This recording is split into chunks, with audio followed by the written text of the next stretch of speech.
it is shown in the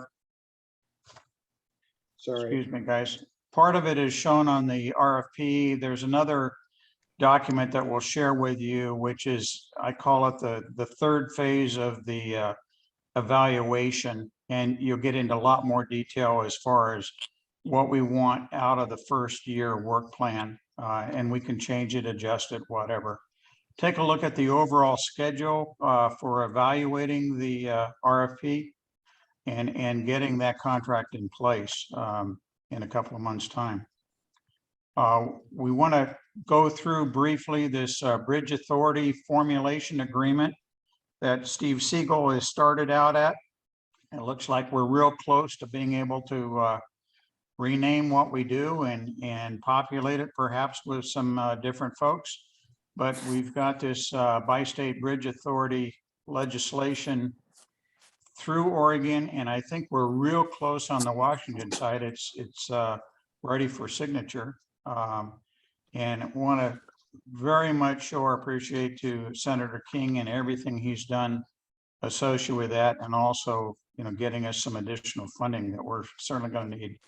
And we'll go from there. So maybe Senator King, I don't know how long you can stay with us. Is there something you'd like to mention up front? Well, you know, you always being a politician, you know, we always are ready to talk. So anyway, well, I'm as hopefully all of you are aware, we have the Bi-State Bridge Authority bill to the governor's desk. At this point, I don't know whether he has signed it yet or not, but all indications are, and I believe that that's going to happen, which is you know, I think where we all wanted to be, needless to say, and I commend Oregon legislature and the governor for passing theirs and signing it immediately. And if we can get that ready to go, it's just another step to get this bridge built. And I think it's a very important step. I'm also pleased to tell you, which hopefully most of you know, that there was a transportation package put together. And as much as I had some reservations and still do about that package, since our side of the aisle was not involved in how that was formulated, you know, you do things based on relationships, and those relationships, I think, paid off, and that there's $75 million in that package for the Hood River Bridge. I was trying to get it to 150, but couldn't quite pull that off. But, you know, I think we'll take 75 as a start, and it at least gives us some money that we have at our beck and call to some degree. And one of the questions I have for you is, when do you think some of that or all of that money would be needed, so that as things are formulated and we assign a time frame for when those monies should be available, we can coordinate that and make sure that it's there when you feel like you're going to need it. So yeah, maybe to respond. Maybe to respond to that. You know, we're trying to get this Bi-State Bridge management contract awarded in the next couple of months. That's our over umbrella contract with Scott Experts to help us manage the effort going through design and construction, and then eventually remediation, tearing down the old bridge. The overall schedule basically says we want to award a design contract this fall of 2022, or as early as we can. And then design will be finished somewhere around late 2026, where we award a construction contract with a notice to proceed of January of 2027 to have the bridge complete and open for traffic on October of 2030. And then about 2 years later, the old bridge has been taken out. So that's kind of the very general timeframes. All right.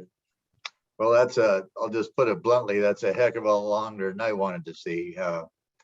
Hey, I would encourage you to try to shorten that time frame, whatever you got to do. It just seems like an awful long time. And uh, last year we were talking about construction in my recollection was 25, 26, not 27.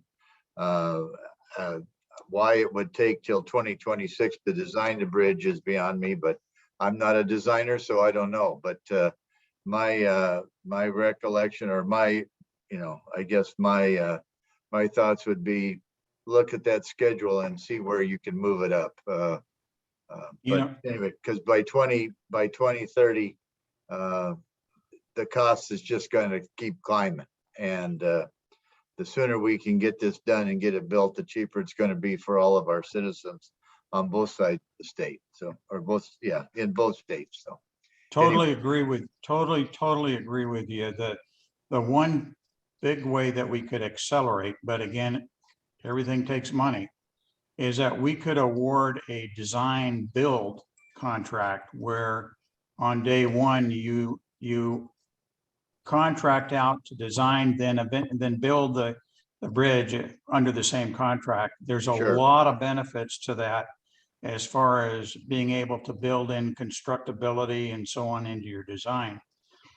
Unfortunately, you got to have the vast majority of your funding by the time you start into the design. And we see that as a huge challenge. We just finished an estimate, first real estimate for the bridge, and it popped out at about $491 million, which was quite an increase over the previous guesstimate that was around. That includes 4% allowance per year for escalation or okay, inflation. And we all know right now it's running at 7%. yeah. So, Well, hopefully that'll slow down. yeah, I hope so too. Yeah, it's got to. Yeah. Anyway, that's kind of where we're at. Obviously, there's talk about what we're going to do next session. That'll be here before we know it. And we'll see, perhaps maybe we can find the other 200, another 125 or whatever that it's going to take us to get to the halfway mark on the Washington side anyway. We just got to keep working on it. Again, that just blows me away that we're looking at completion of 2030. I apologize for that, but I would encourage you to look at every day, every week, every month that you can take off of that, because it just seems, I mean, we started this in 2018, I think it was, and you're telling me it's going to take 12 years to get it done. I mean, this is the problem with government. I realize everything takes time, but at some point we got to say enough is enough, and we'll work on what we can do to see if, because I agree with you. I think design build is a much better way to go, but you got to have the money. Let's get the Bi-State Bridge Authority put together and get those people chosen, and then maybe by then we'll have a better idea of where we can come up with that money. So that's my thought. So Hey, again, from all of us, thank you so much for everything that you've done and what you're going to do in the future. well, Need to help. it takes a lot of people. It isn't just me by myself. I tell you, Brad Boswell has worked very hard to support the things we're trying to do and talk to the right people and keep talking to those people. And I can't thank him enough for all of his efforts, as well as my seatmates. And we were much more successful than I thought we possibly could be. The main thing being the bi-state agreement, but I just wish we could have gotten that to 150 instead of 75, but I'll try not to be greedy. So anyway. Senator King, this is Kevin. Thank Yes, you sir. again for all your work. We did notice in the supplemental budget document that there was 1.5 million additional funds to WashDOT for, I guess, traffic and revenue studies. There is, yes, Maybe Representative speak to that. Phi, yes, Representative Phi, who is the chair in the House, for some reason, wanted to have a study of the toll revenues and the tolling on the bridge, being that he was a person that had to approve of the bi-state bridge agreement and also approve the 75 million. I had personal talks with him about why this was necessary, why it was $1.5 million. He said he wanted it. He wanted the Transportation Commission to do it. And, you know, there's no harm being done here. We're gonna have it looked at so we know what the revenues are gonna be. I think that's another reason to form the get this bi-state bridge group put together, so that it's there, that it's done, and it's completed before this analysis comes out. So I don't see it as anything but a study that's going to be done that will. I actually think, as I think Brad has pointed out, that's going to be $1.5 million that I think the Bridge Authority won't have to spend, because we'll have that analysis done and they know what we can do and I say if we have to sell some bonds to get this bridge built. My hope and my goal is that we don't, that we can just get enough money between the state of Washington, the state of Oregon, and perhaps the feds, that we can get this built without having to bond it. But, you know, I think that's a long shot, but it's worth working on. So. Super. Okay, any other questions for the senator or comments? Okay, Kevin, why don't you move into item number 2, the meeting notes? Mike, I just have one comment for Sure. Senator King. We so appreciate all the work you've done thus far and what you're stating that you're going to help us with in the future. We are just so appreciative of everything you've done for us. Thank you so much. Thank you. Okay, Kevin. All right, there you go. The minutes are up. Does anybody have any comments, any corrections to the minutes from the last meeting?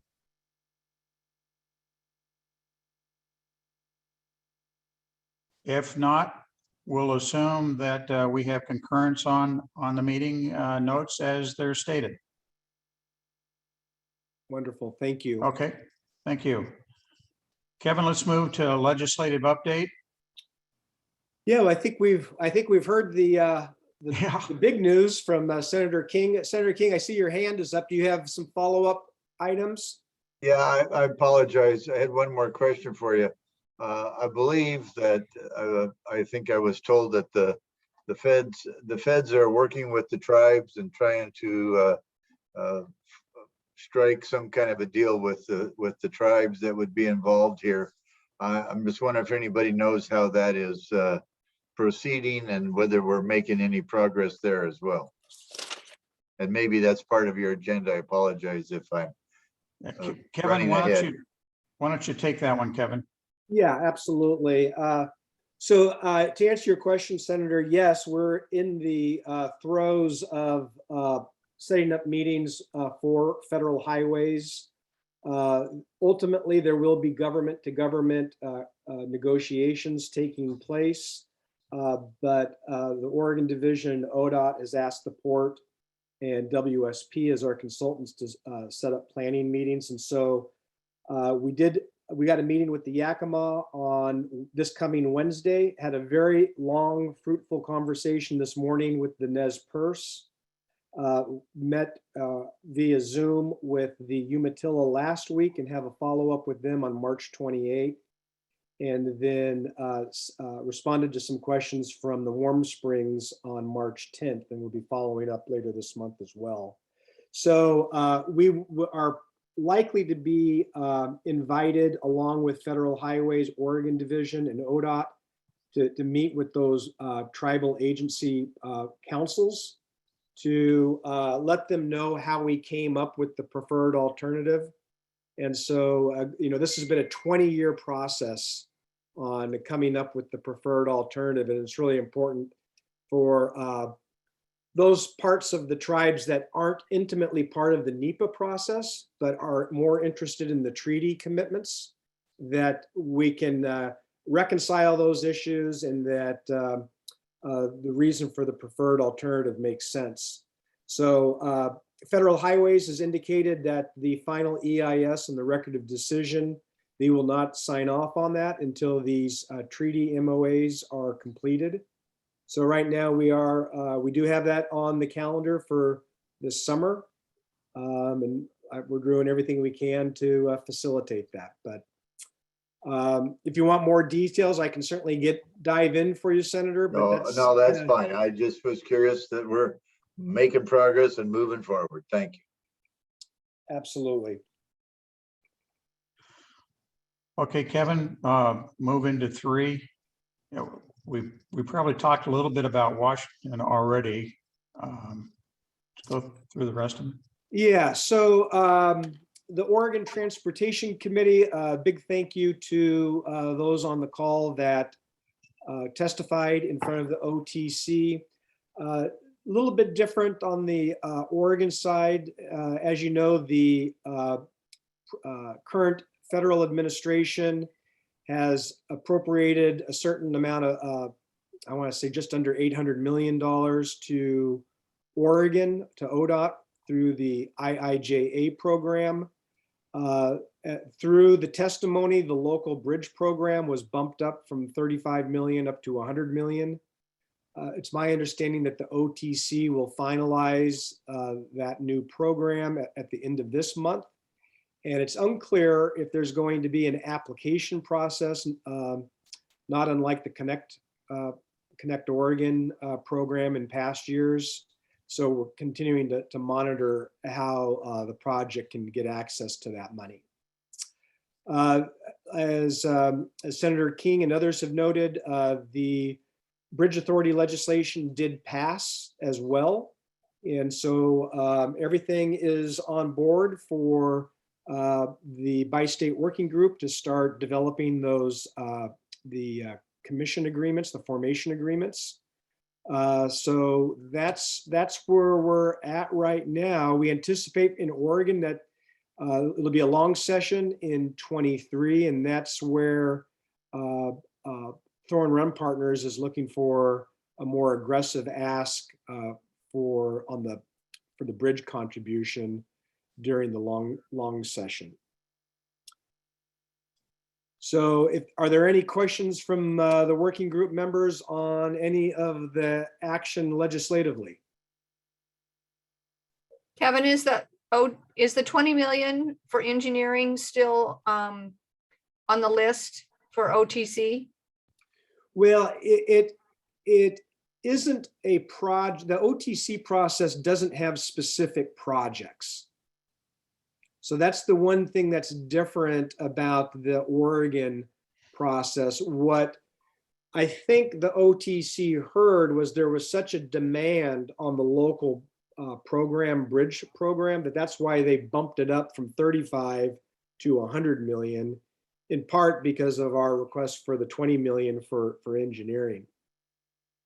So, it's unclear how they're going to distribute those funds to local governments. And so that's one of the things that we're going to be monitoring as we come to their late March meeting. But we're still in the running. We're still in the running, absolutely. But there isn't like a legislative earmark for the project for a specific amount. It's likely that there will be an application process for either the act. So it's great that the Region 1 folks are on the line as well. And frankly, I would ask our Region 1 attendees if they've heard anything from their auspices, but continuing to monitor it. But it's a good thing that it got bumped up from 35 million to 100 million. That's a good sign. Okay, and we're going to talk about this formulation agreement a little bit later in the meeting. Let's go into the RFP if we could. And let's start out, Kevin, just maybe just a status, and then we'll get into the detail. Sure. So we did receive comments from ODOT on the RFP document. We had a meeting with Commissioner Fox, myself, and Sam Hunaide. I don't believe Sam is on the call today, but it was I very. am in the goal. Sam, welcome. Thank you very much for your attendance. The meeting went very well. We reviewed the RFP document from Oregon Procurement Office. Sam did let us know that one of the reasons for the delay was many procurement officers retired at the end of the calendar year, which made it a little bit tough. But needless to say, we've been working with our attorney and with port staff, and we feel like we've got a really good document ready to put on the Oregon buys system and through the Southwest Washington RTC for distribution. Assuming that there aren't any significant changes to that RFP document based on this meeting, it will go to the Port Commission tomorrow night for formal acceptance. And it's my plan to make that document live at some point on Wednesday. And by live, that means it'll be on Oregon buys. The Southwest RTC will be distributing it through their typical industry standards. And we do have there was a calendar in your packet that shows all of the key dates. Of course, one that we may want to talk about is the industry forum or the pre-submittal conference. But everything looks like we're locked and loaded, ready to go. We've got the evaluation committee identified. And so Commissioner Fox, if you've got anything more to add, jump in. Yeah, before we go too much farther, I know Kate's got a couple of questions. She read through the document and a little concerned about first year work tasks that we want this entity to do for us. And go ahead, Kate, bring it up, and then let's talk about it. Sure. So I know we talked about, well, one of the things that I had mentioned previously is there was nothing specific about working within a national scenic area. There was kind of in general alluding to different things like that, but there's always special regulations that if they know how long it takes and what's going to be required, it would be much easier to navigate that if they had some expertise in doing something like that. So I just didn't see anything specific to that. And then the other thing under first year tasks was we had talked as a committee about, at least during the first year or by the end of the first year, that they would be looking at the P3 option and what that might be. And there was nothing specifically about that within first year tasks. And so I don't know if it's under one of these other ones that I just am not seeing, that it doesn't specifically state it. Yeah, so let me try and address that. Good and bad, this document is, and I'm talking the whole document, not just this little piece of it, has been rewritten at least 3 or 4 times, depending on what template you're using for ODOT and so on in contract. So what we've got here is in B1 is the first year tasks. However, it doesn't really mean a whole lot, and I'll tell you why. As we go through the evaluation process, there's a 3-step process. One is written response from all of the vendors, and they will show us how they meet the intent of the contract and how they would execute and so on. We then have an evaluation team that down selects from all of these proposals, written proposals, the top 3. The top 3 companies are then invited to go into an orals board review where they present orally and with a PowerPoint, hey, here's a synopsis of their proposals, how they execute the work and so on. And then we have the ability to pose 2 problem sets to them. So we can kind of see how they work together or don't work together in resolving issues. Once we've gotten through that particular phase, we will down select to 1. We will take that recommendation back to the bi-state working group for approval. And we'll explain why we recommend the 1. And then we'll also take it to the Port Commission for approval as well. Once we get into the 1, we then negotiate on price. Prior to that point, we can't talk price on any of this stuff with any of the contractors. Once we talk price, we open up into another document, if you will. And Kevin, can you bring that one up, the work plan? Is this the first year tasks? Yes. It should It's be the on one your. with the color charts, Oh, gotcha. the Okay. Excel, the Just a Excel. sec. Yeah, just let me bring that. Give me a sec, please. Yeah. So what this Excel spreadsheet does while he's bringing it up, it lists out all of the major things we want them to do. There's a calendar across for the by month for the first year. And the contractor has to propose or display their unit cost as well as the number of hours by resource, by task. And take a look at it here. So at the very top is basically wage rate type of stuff. Down the left-hand side vertically, there's, I think, 11 major tasks. And then there's resources against the task that they put how many hours they need by month to execute the work. But if you focus in on that column 2, that's the task we want to get done the first year. And if we need to adjust it or add to it, we've still got several weeks to be able to do that. We just have to have this ready when we've down selected to the 1 company to negotiate. So let's go through it. Let's go all the way to the top. Item number 1 is develop a project management plan, and there's some discussion there. Management tools, approaches, WBS, all that other stuff.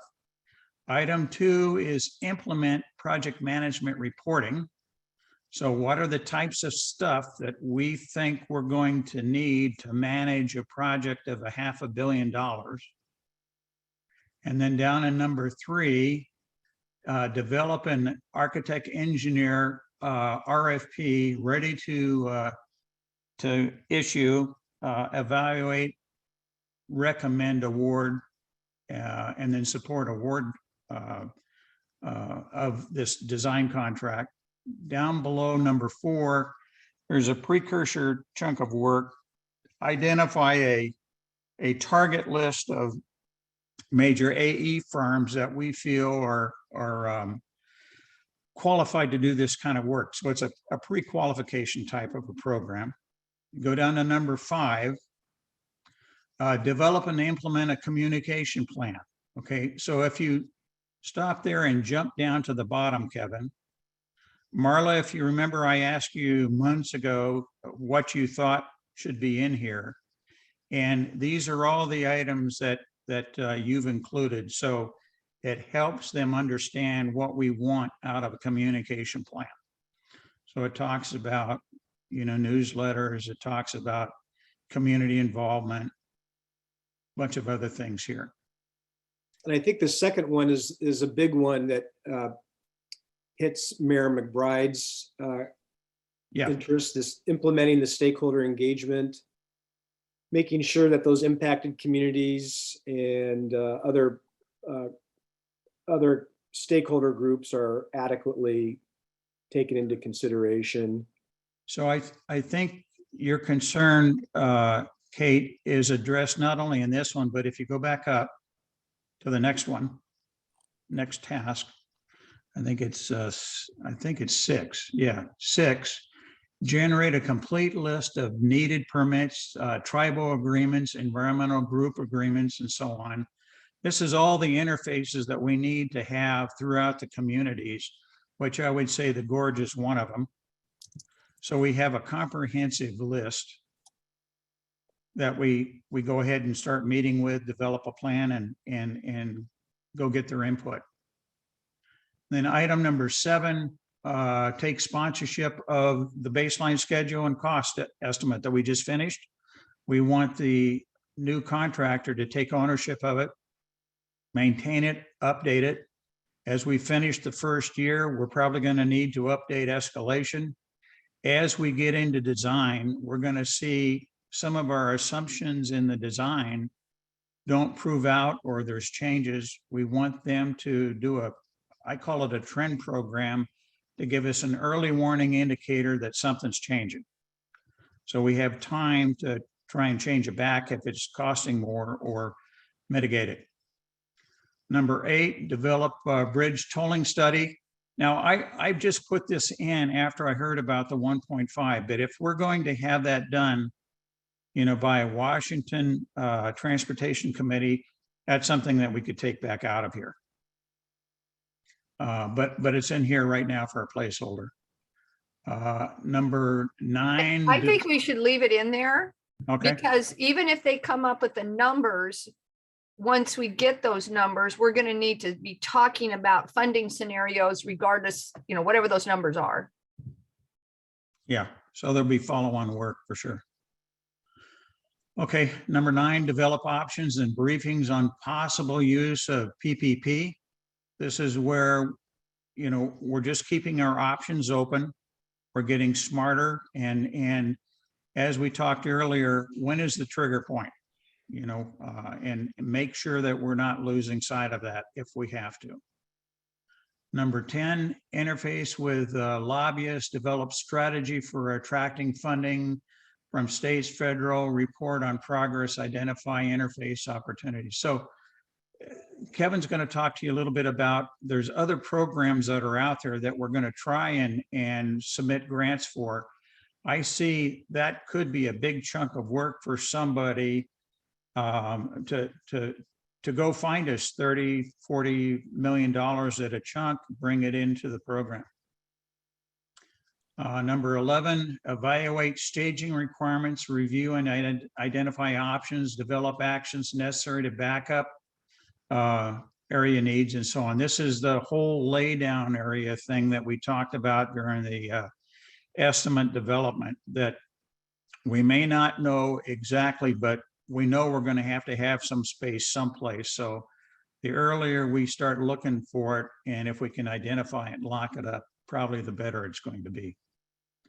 And then down below that, those are all labor-related type tasks. I got another one called Other, and it's for material type costs. Let's say that we want this company to rent office space over in White Salmon, and we're going to incur rent and utilities and so on. This is a spot where they can put those numbers in there. So then if you go all the way over to the right, Kevin, on the worksheet, you can see that all of that gets totaled up, and the contractor will provide one of these to us. We're going to have to do an independent cost evaluation to get our set of numbers. And then the intent is that we're going to have to sit down and negotiate in between. I'm pretty sure their number is going to be higher than our numbers, but the intent is to try and get them as close and as reasonable as we can get it. And assuming that they're going to negotiate in good faith, we keep going with them. If not, we may reach a point where we have to go to contractor number 2, and we go through that process, but hopefully we don't have to do that. So the intent here is that this will be a living document for the next probably 4 weeks. So if we have things that we want to add into it as we get closer here, instead of going back and adjusting the RFP, which is really not going to matter unless you're the last contractor standing, we'll put it here and then give it to them in the final negotiation. All of this still is kind of relatively in the types of tasks that are in the RFP. There's nothing significantly different. It's just interpretation. Then once a year, the intent is that we're going to have the contractor put one of these together for the next 2 years, a total of 3 years. The first year, we'll use it as authorization to proceed. And we use years 2 and 3 for pre-planning. But also, if we have an opportunity and we want to accelerate work, we've already got a good list of items that we could accelerate forward. So that's kind of the approach to this thing. So hopefully that hits your concerns, Kate. Okay. Other comments from anybody on the RFP itself? If we could we, and I don't see anybody raising their hand. Kevin, do you see anybody? Let me take a quick look. If you can drop this off now. Yeah. Okay, could we get concurrence to proceed with the RFP as written and take it to the port and hopefully get their concurrence, and we issue it on Wednesday? Is there anybody not in concurrence or have a concern? I see nobody. Okay, so we're going to assume that we've got concurrence and we'll proceed with that. Thank you. Appreciate it. Hey, a Mike, lot just of hard work, a lot of time put on this thing. So Could I just appreciate you guys. say something real quick to, Sure. I know many of you have been contacted by industry firms or individuals interested in this procurement. Once this document hits the street, we as the owner, we really need to kind of enter a cone of silence. And so if anybody approaches you, send them to me, and because really I need to be the single source contact for this procurement. If for some reason there's anything in the RFP that needs to be clarified, and assume it can perhaps be done to those, because we'll know who's pulled the RFP. We can either send out an informational clarification via email, or if it's serious enough, we may have to issue an addendum. So please just send any concerns or questions from people that may reach out to you. Please send them to me. Yeah, let me restate that as hard as I can. Once we issue this thing out, what Kevin is saying is absolutely imperative. We got to go into a cone of silence, and only a very few number of people can really talk about this to the outside world. And Kevin is the key person. What we're trying to do here is run an absolutely stellar, clean, above reproach procurement cycle here. We don't want any chance of a protest down the road. So we've got a pretty comprehensive approach and procedure we're using going forward from Monday on. So please, let's protect ourselves from ourselves. Okay. Kevin, let's get in the review schedule. Can you bring that up? I'm sorry, the pre-proposal industry forum. You're on mute, Kevin. I didn't think I had anything to share. Okay, so what we've got here is that on, what's the date, Kevin?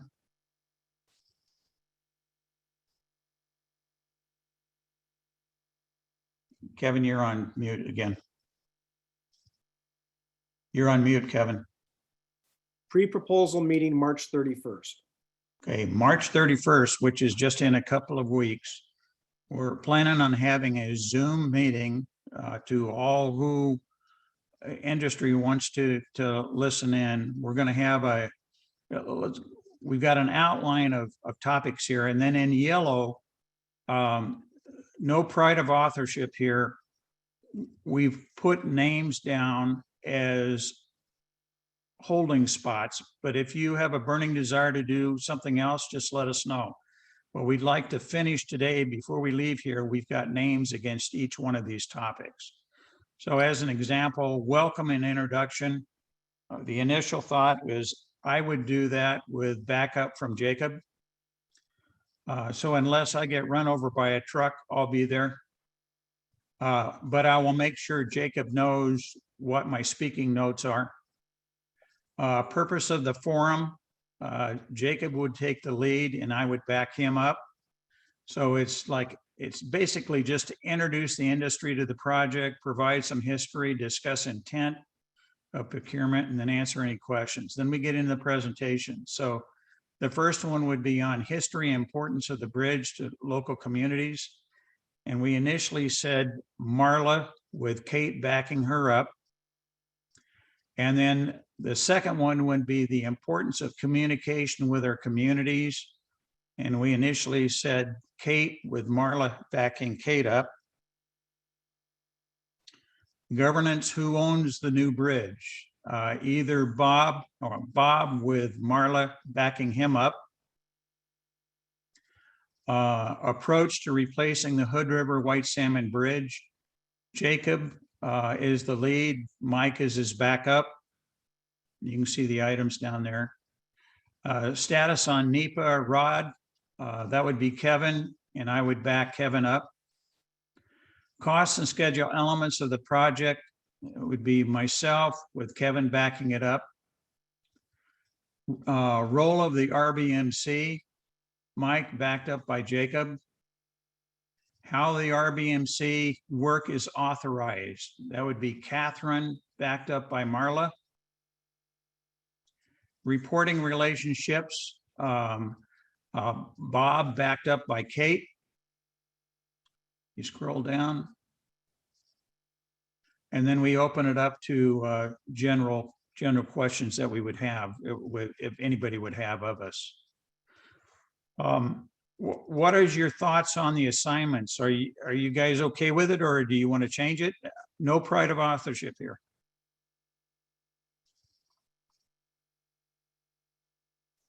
I'm good with the assignments I've got. And it starts at 1 o'clock in the afternoon, is that correct? That's what's in the RFP, correct? And expected to take how long, do you think? I'm guessing it's going to be 2 hours. Okay, but it's Zoom. At Yes. this point, yeah. Okay. That's what's in the RFP. Yep. I'm fine with the items noted with my name as well. Thank you, Marla. Hey, Bob, how about you? Yeah, I think I'm good. No problems. That works for me. Okay. Jacob, I'm, of course, on board with it. okay, super, thank you. And Catherine? Yeah, I'm all right with this. I'm not sure that I would be able to answer follow-up questions. So if it's just reading that material, I can absolutely do that. Yeah, and all of us will jump in as questions start to pop up. If they pop up in your particular section, feel free to ask me or Jacob to wade in. That's fine. Be happy to do that. Okay. Okay. So what I would suggest, if you read through this, you could pretty much build slides if you want to use slides right off of this document. And I would just encourage you, whoever your backup is, make sure they know, your speaking notes, just in case something happens and you can't make it. So we've got backup in place. Okay. Mike, do you want me to own the development of the PowerPoint?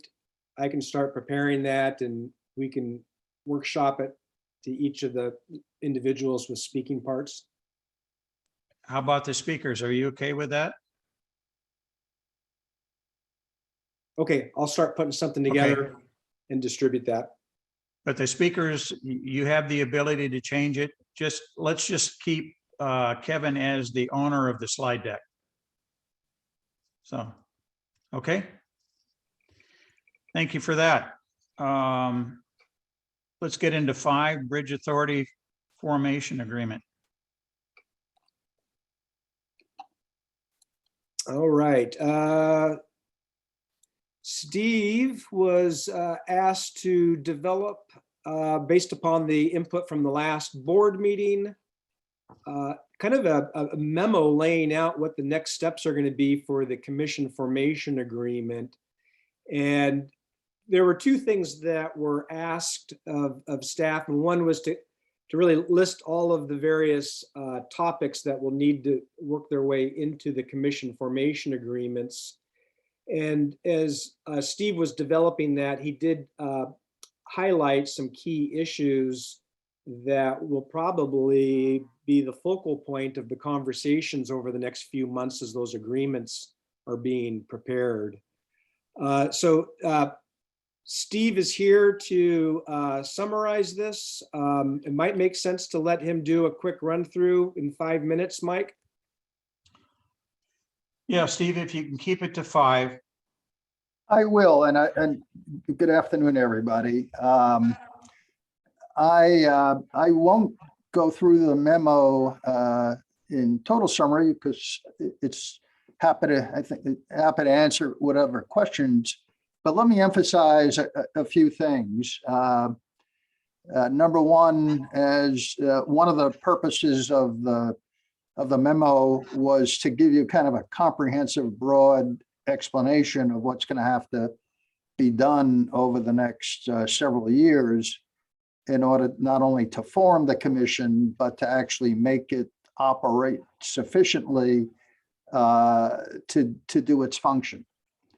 The second piece of that is that while there's a lot of work, a lot of it can be done or implemented in phases.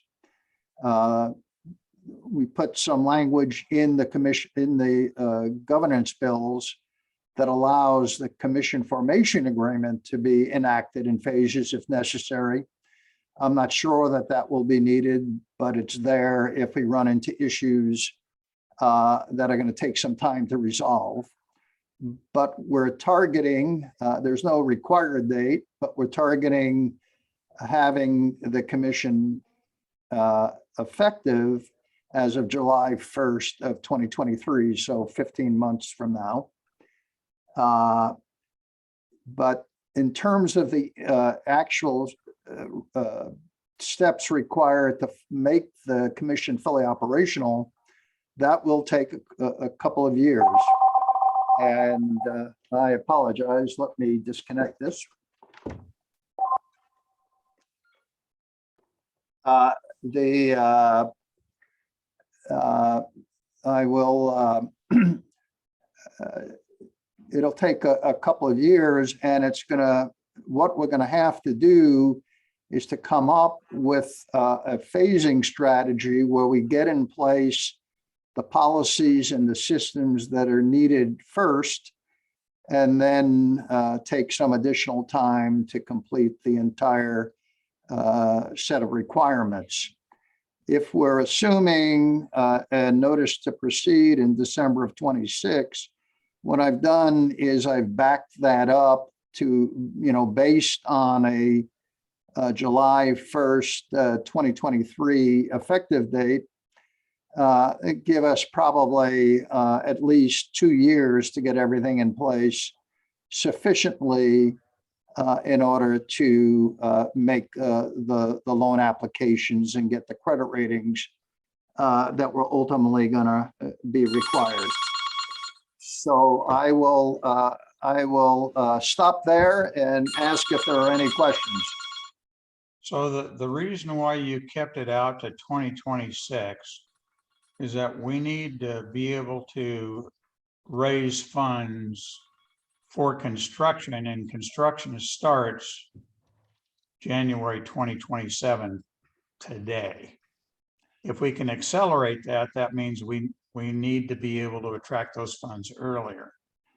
That's correct. And so I've left in what I think is a bit of slack to give us a little time if needed.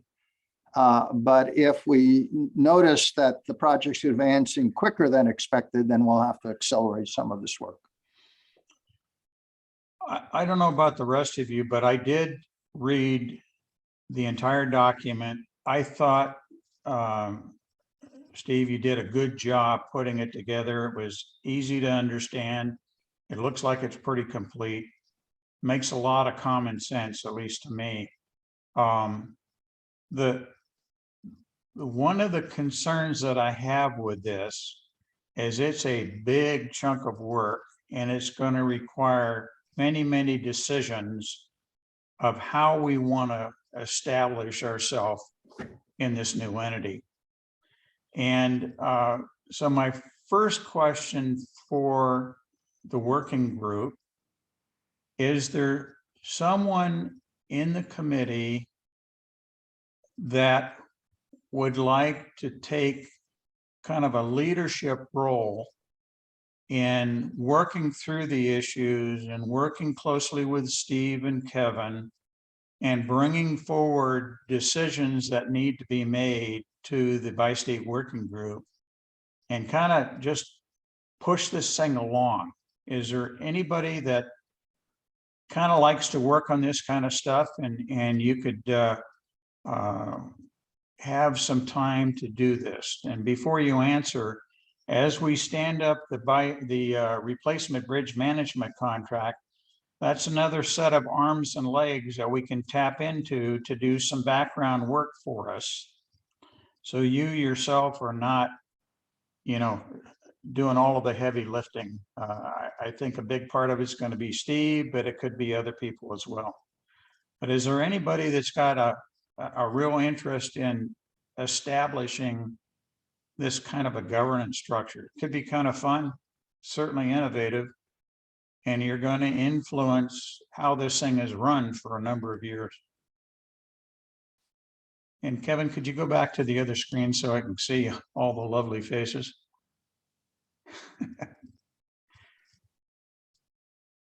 Is there anybody has a burning desire to do this? Okay, how about half a desire? I notice all the hands went down with the exception of Bob. He's still leaning on his. So is that a signal, Bob? Well, I'm not, I didn't file to run for another term, so I'm done at the end of the year, but. Well, the good thing is the county could name you to this commission. Right. That's why I'm not running again, because I don't have the time, but Yeah. you really need somebody to be a part of this. I'll take whatever you're thinking. Could you kind of lead it until you leave? And where you need help, where you need, interface into the organization, you got all the time you need. But you're kind of the conduit into this thing. And I would really appreciate it if you kind of take it on. Sure. And if it gets too bad, just raise your hand and tell you I'm sinking. I don't anticipate that it'll be bad. I think it'll be just fine. But yeah, if that's what you want to have is a conduit to the working group, I'd perform that role. Great, we appreciate it. Is everybody okay with that? Anybody not okay? And if you're not okay with it, that means your hand's up. Thanks, Bob. Okay, thank you, Bob. All right. Any other updates? Any other status from anybody around the table?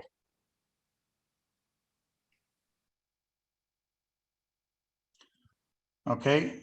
Any last comments? Okay, if not, the next meeting will be April the 11th, but stay tuned. We've got, again, March 31st, Kevin, That's Industry correct. Day.